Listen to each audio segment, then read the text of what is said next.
is equal to E. Angle C is equal to G. All angles are same. इसके इस triangle के there are 3 angles. Angle, second angle, third angle. So 3 angles equal to 3 angles of this triangle. Okay, 3 angles of one triangle and 3 angles of second triangle are equal. दिख रहा है ना, equal है. अब हमने Yes, sir. देखना है क्या ये कॉन्ग्रुएंट है या नहीं है. अब एंगल्स अगर तीनों इक्वल हो तो जरूरी नहीं है वो कॉन्ग्रुएंट होंगे. अब उसको देखो कैसे, कितनी अच्छी तरह एक्सप्लेन किया है इसने इंटरेक्टिव ने. फॉर एग्जाम्पल ये ट्राइंगल, ये जो सेकंड ट्राइंगल है, this is your triangle 1, this is triangle 2. अगर मैं एंगल 2, जो ट्राइंगल 2 है, उसको मैं अभी देखो क्या करता हूं मैं.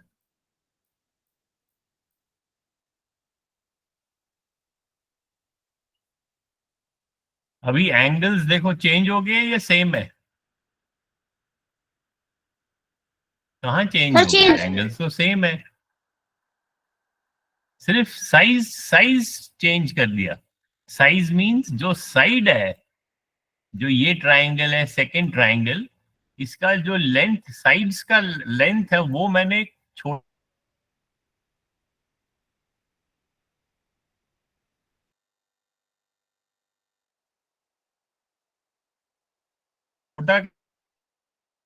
कर दिया. इनमें जो एंगल है, that angles are same. This angle A is equal to D, B is equal to E and C is equal to G. लेकिन आप ध्यान से देखोगे जो ट्रायंगल 2 है, that is small, this is big. Why is it small? Because the sides are small. ये जो side है, these sides are small. These sides are larger sides. ये साइड बड़ी है इस ट्राइंगल 1 की. So they are not congruent. क्योंकि अगर आप इस ट्राइंगल को इसके ऊपर बिठाओ,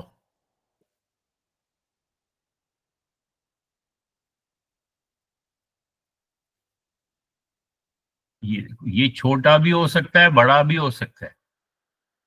अभी ये देखो, ये इसके ऊपर नहीं बैठ रहा है, लेकिन एंगल्स आर सेम. दिख रहा है आपको, एंगल सेम है.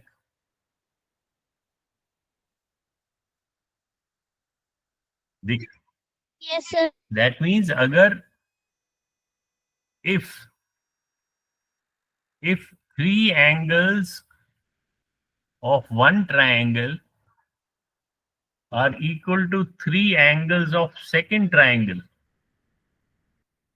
angles are equal, but they are not congruent. They are not congruent.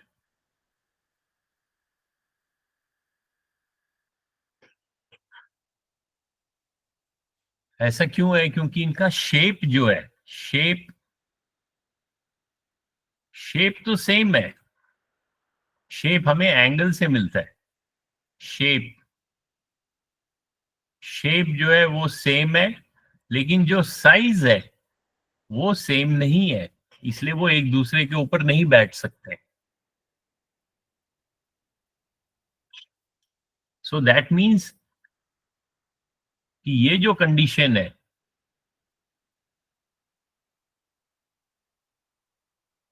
Same shape and same size. तो पहला हमने देखा कि अगर angle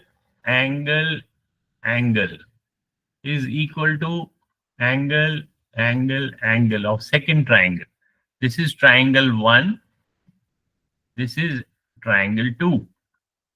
They are same, but triangle 1 and triangle 2 are not congruent. Congruent कैसे दिखाते हैं?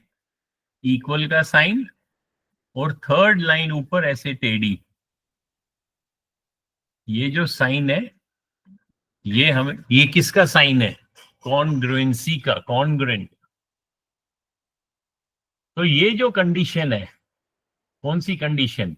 Rule a is equal to a. तो इसमें कॉन्ग्रुएंट ये नहीं है, तो मैं इसको लाइन ऐसे ड्रॉ करता हूं. ठीक है, समझ आया ना ये वाला? Yes, ये sir. आपका ये सेकंड कंडीशन है, ये वाला. अब हम थर्ड वाले में एक्सप्लोर करते हैं. थर्ड कंडीशन, ये थर्ड लिंक जो है ये वाला, इसको क्लिक करते हैं.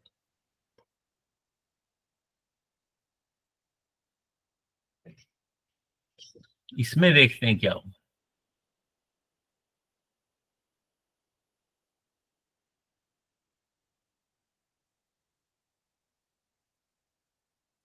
अब इसमें देखो,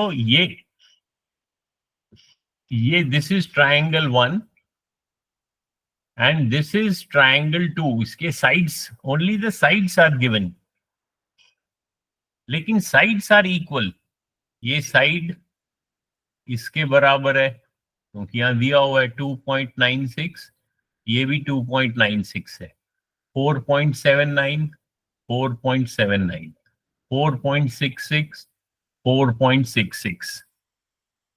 That means 3 sides SSS, side 1, 2, 3 is equal to SSS. अब ये वाली जो कंडीशन है, पहली कंडीशन क्या देखी थी हमने? A is equal to A.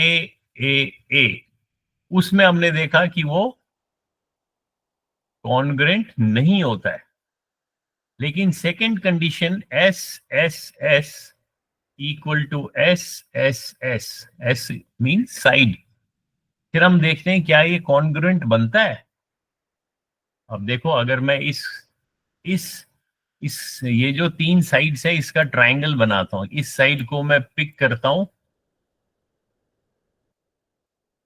ये इसके ऊपर रख देता हूं क्योंकि ये 2.96 है, तो ये रख दिया मैंने इसके ऊपर.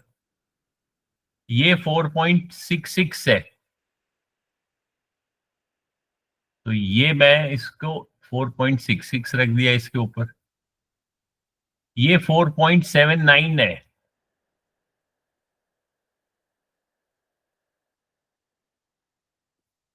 तो ये तो देखो पूरा, अब तो एंगल्स ऑटोमेटिकली बराबर हो गए. हमारे पास सिर्फ only sides were equal, SSS equal to SSS. लेकिन जब हमने उन साइड्स, यहाँ 3 साइड्स थे ना अलग अलग, इन तीनों साइड को मैंने ऐसे ड्रैग किया,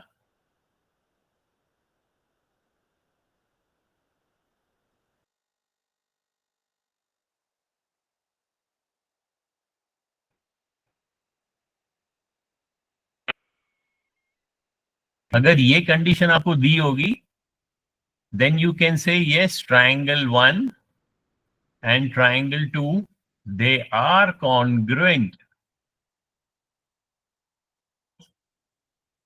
ओके, तो ये हमने कंडीशन देखी. ये पहली कंडीशन थी जिसमें वो कॉन्ग्रुएंट नहीं होते. सेकंड कंडीशन है SSS.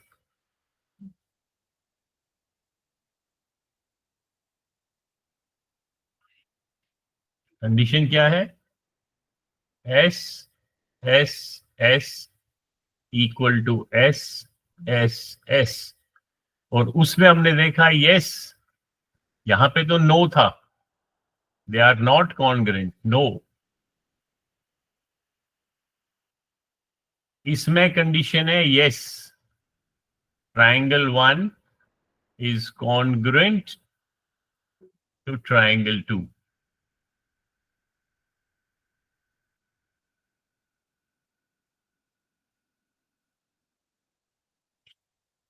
ठीक है,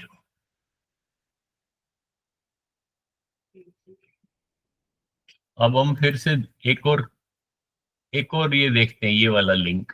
हमने हमने कौन कौन सा लिंक देखा? पहले हमने देखा कॉन्ग्रुएंट क्या होता है, फिर हमने देखा ए, वो ये वाले लिंक से है, फिर हमने देखा एस इस लिंक से। अब हम ये वाला देखते हैं, थर्ड लिंक। इसको क्लिक करता हूं मैं, क्लिक कर रहे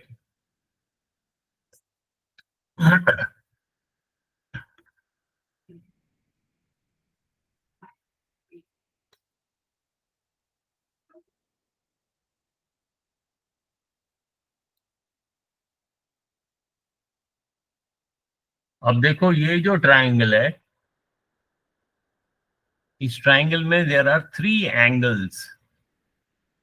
एक एंगल है 25.18, सेकेंड इज 58.32, थर्ड इज 96.5। और ये तीनों एंगल यहां ड्रॉ किए हुए हैं। ये वाला एंगल ये ड्रॉ किया है, ये एंगल ये ड्रॉ किया है, ये एंगल यहां पे ड्रॉ किया। ठीक है, और यहां पे these are 3 sides, side S1, S2, S3। That means these 3 sides are of triangle number 2. This is triangle number 1. So मैं क्या कर सकता हूं? Let me, and these 3 angles are of triangle number 2. तो अगर मैं इस ट्राइंगल को, इस एंगल को यहां पे ड्रैग करता हूं, जो ये 25.18 है, इसको मैं यहां पे ड्रॉ करता हूं,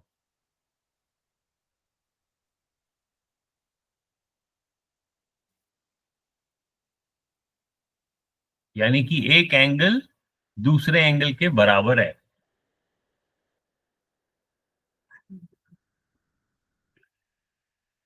और ये वाली साइड, इस साइड को मैं इसके बराबर करता हूं।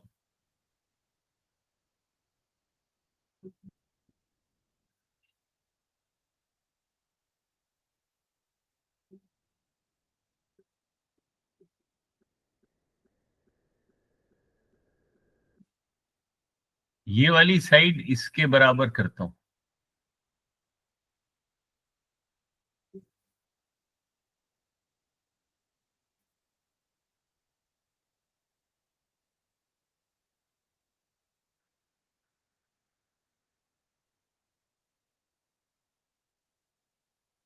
फिर से दिखाता हूं, ठीक से हुआ नहीं। Let me do it again.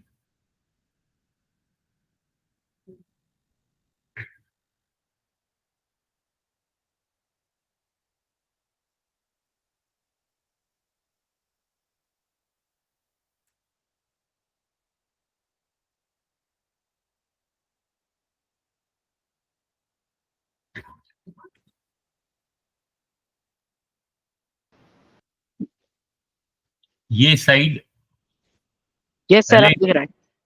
हाँ, पहले साइड को लाते हैं, इस साइड को इसके ऊपर रखते हैं, इस साइड को इसके ऊपर रखते हैं। ये वाला नहीं है, ये तो ये हमारा बी को बी के ऊपर रखते हैं और सी को सी के ऊपर रखते हैं, यानी कि ये दोनों साइड्स सेम है। अभी आपको पता चला कौन कौन से साइड्स मैंने किए थे? फिर से रिसेट, कहाँ पे?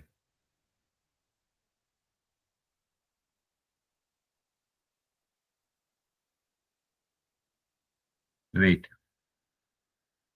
ये जो ये एक साइड था, ये दूसरा साइड था, ये वाला।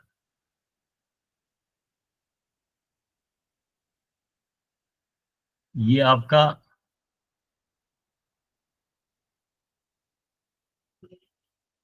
एंगल 96 पॉइंट तो रिसेट करना मुश्किल हो रहा है। हाँ, ये ऐसे था। ये साइड जब मैंने इसके ऊपर लाया, ये यहाँ पे और ये यहाँ पे, तो साइड इक्वल टू साइड, ये साइड A2 को यहाँ A को A पे रखा, B को B पे रखा, तो टू साइड्स मैंने आपस में मिला दिया। कौन कौन सा? टू साइड्स, एक ये साइड था और एक ये साइड था। सो एस एस, और जो इनके बीच का एंगल है अगर वो सेम होगा,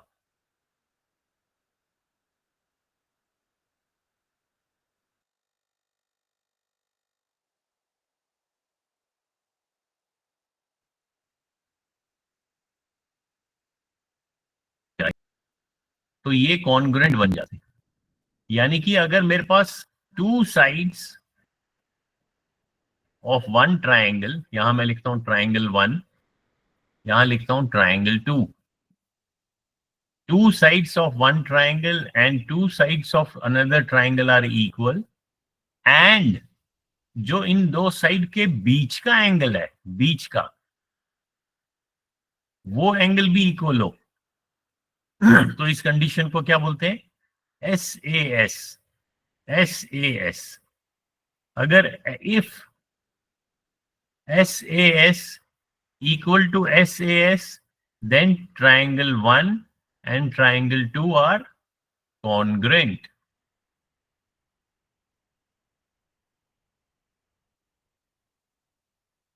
तो हम यहां पे ये कंडीशन लिखते हैं। ये जो फर्स्ट कंडीशन थी, जब all the angles are equal, तब तो कॉन्ग्रेंट नहीं था, तो इस कंडीशन को तो हम इसको मिटा ही देते हैं।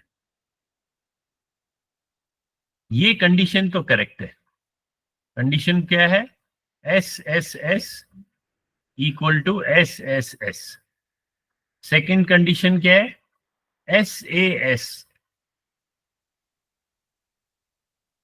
सेकेंड कंडीशन है S A S equal to S A S. Then yes, उस कंडीशन में भी triangle 1 is congruent to triangle 2। तो ये कंडीशन नंबर 2 है।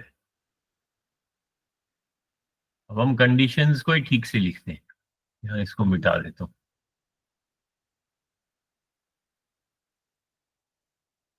So this is condition 1,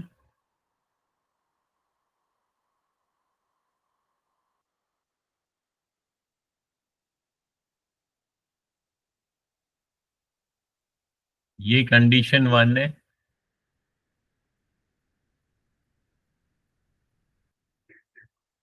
this is your condition number 1। Condition number 2, then you have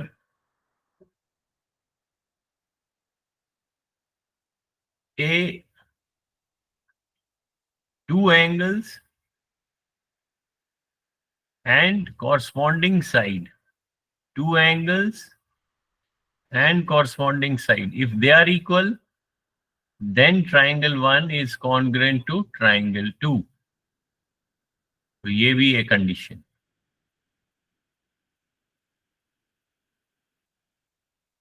तो ये लिखो आप साथ साथ में condition.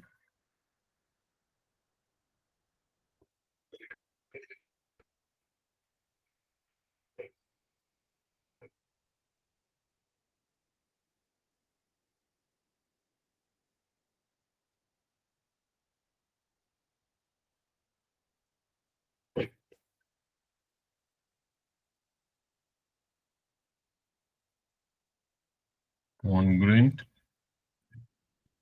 triangles.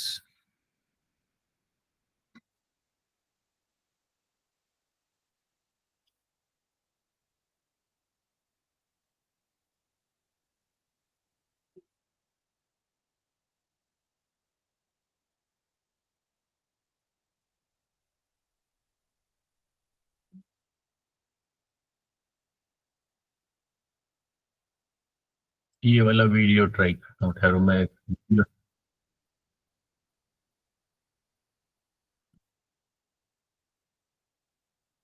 I'll show you a video.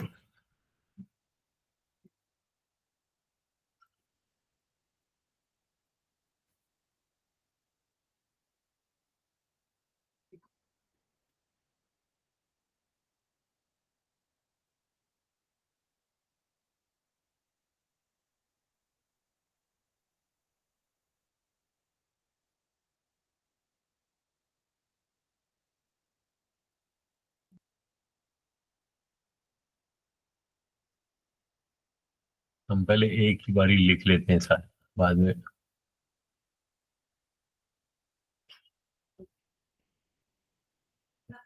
यहाँ पे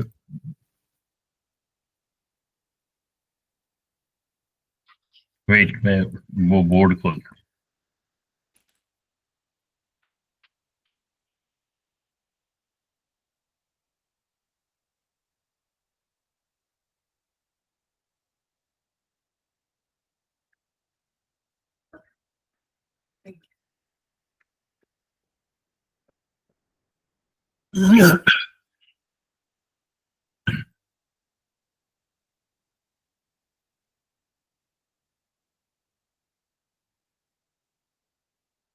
यहाँ पे हमने एक जगह पे लिखा था, I'll just show you.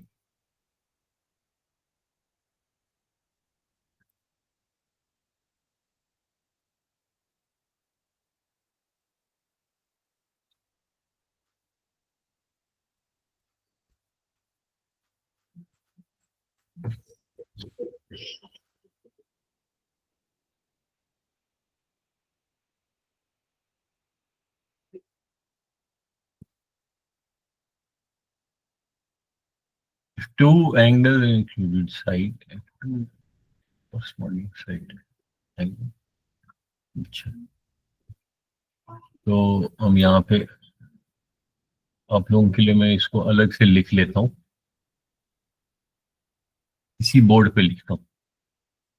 तो ये first condition, second condition,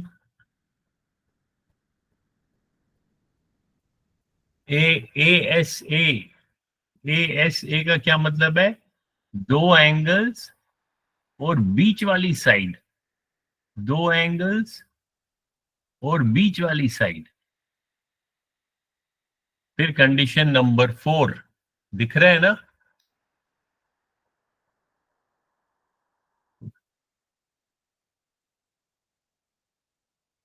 condition number 4 लिखता हूं, आप भी लिखो।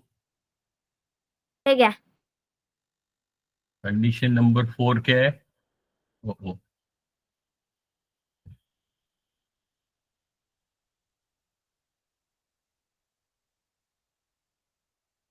कंडीशन नंबर 4 है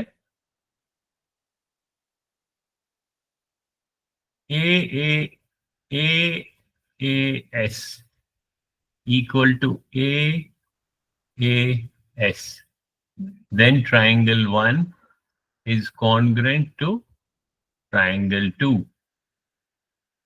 तो ये कंडीशन 4 है।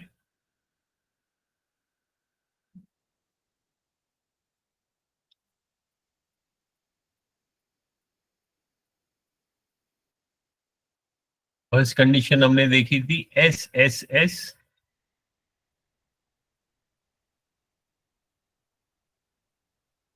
SAS, ASA, AAS। यानी कि अगर हमारे पास टू एंगल्स, देखो यहां पे भी टू एंगल्स है और बीच का साइड, टू एंगल्स और बीच का साइड, या टू साइड्स और बीच का एंगल,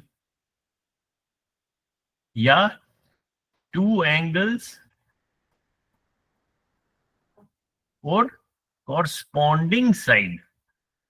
कॉरस्पॉन्डिंग साइड मतलब जैसे मान लो एक ट्राइंगल ये है और दूसरा ट्राइंगल ये है, इसमें अगर दो एंगल्स, ये एंगल 1 एंगल 2 के बराबर है और एंगल 3 एंगल 4 के बराबर है। तो ये थर्ड कंडीशन तो कह रहा है कि बीच वाला साइड, दैट मीन्स ये वाला साइड इस साइड के बराबर है, तब तो कॉन्ग्रेंट होगा। लेकिन अगर बीच वाला साइड आपको नहीं मालूम है, नहीं दिया है, लेकिन जो थर्ड साइड है वो कॉरस्पॉन्डिंग साइड है, यानी कि ये एंगल इसके बराबर है, ये एंगल इसके बराबर है, और जो जैसे फॉर एग्जांपल ये एंगल 4 के अपोजिट ये साइड है, और यहां थर्ड एंगल 3 एंगल 4 के बराबर है, तो इनके जो अपोजिट साइड्स हैं अगर वो भी बराबर होंगे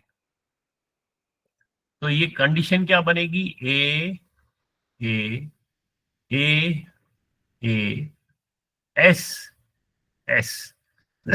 तो ये वाली कंडीशन है, तब भी कॉन्ग्रेंट होगा। ये कंडीशंस याद रही।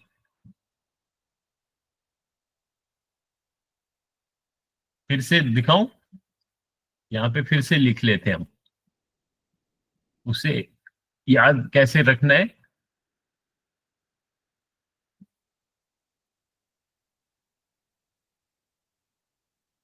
याद हमें रखना है कि एक तो तीनों, अगर all three sides equal to all three sides, then yes, congruent. If two sides and one angle बीच वाला they are equal, so yes, they are congruent. If two sides, if two angles and बीच का side, two angles and बीच का side, so yes, congruent. If two angles and third side, two angles and third side जरूरी नहीं है बीच का हो, corresponding side हो, तब भी वो कॉन्ग्रेंट। और अगर राइट एंगल हो, राइट एंगल ट्राइंगल में क्या है, R H S is equal to R H S, which means H means hypotenuse and one side. So अगर हमारे पास ये राइट एंगल ट्राइंगल है और दूसरा ये राइट एंगल ट्राइंगल है, और आपको अगर हाइपोटेन्यूज दिया है, this hypotenuse is equal to this hypotenuse, and one side, this side is equal to this side, then both the triangles are congruent. तो ये भी एक कंडीशन है। So there are 5 conditions. ये अब इकट्ठे लिखो, अब से ये कंडीशन सारे कॉपी में लिखो।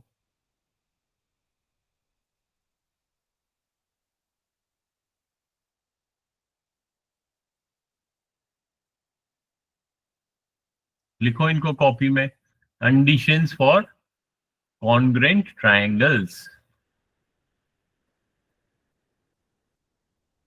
मतलब ये अगर ये इक्वल होगा तो दोनों ट्रायंगल कॉन्ग्रेंट होंगे। और कंडीशंस बोलो या रूल्स लिख लेते हैं, चलो रूल्स फॉर, हम लिखते हैं रूल्स फॉर congruent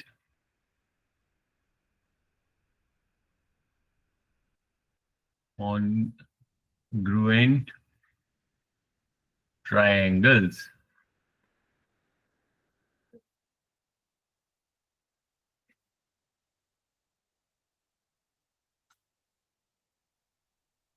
कौन कौन से रूल्स हैं, S S S equal to S S S equal to S A equal to A S equal to S and R H S equal to R H S.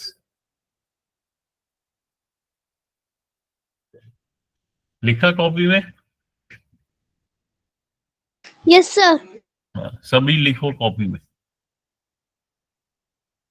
These are rules for congruent triangles.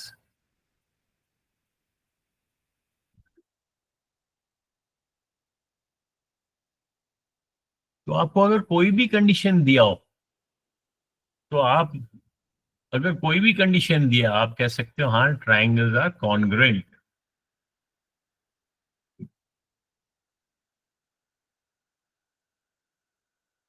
फिर ये याद रखने हैं, फिर इसकी हम exercises करेंगे next class में। Okay, yes sir. ये Yes, कंडीशन याद रखने हैं। फर्स्ट कंडीशन, सेकंड कंडीशन, और अभी हमने और एक और देखा था, अगर ये कंडीशन होगी ए इज इक्वल टू ए, तब कॉन्ग्रुएंट होता है? तब नो congruent- सर। तब नहीं होता। हाँ, तब नहीं है, तो इसका मतलब है ये रूल नहीं है, तो इसको मिटा सकते हैं। ये तो हमने शुरू में ही देखा था कि वो शेप सेम हो जाएगी लेकिन साइज अलग अलग हो सकती है, तो तब वो कॉन्ग्रुएंट नहीं होंगे। तो ये रूल्स आप नोट कर लेना, ठीक है। तो यहाँ पे हम आज की क्लास एंड करते हैं। अगली क्लास में हम उसकी एक्सरसाइजेस करेंगे इन रूल्स की। Okay, sir. Okay sir.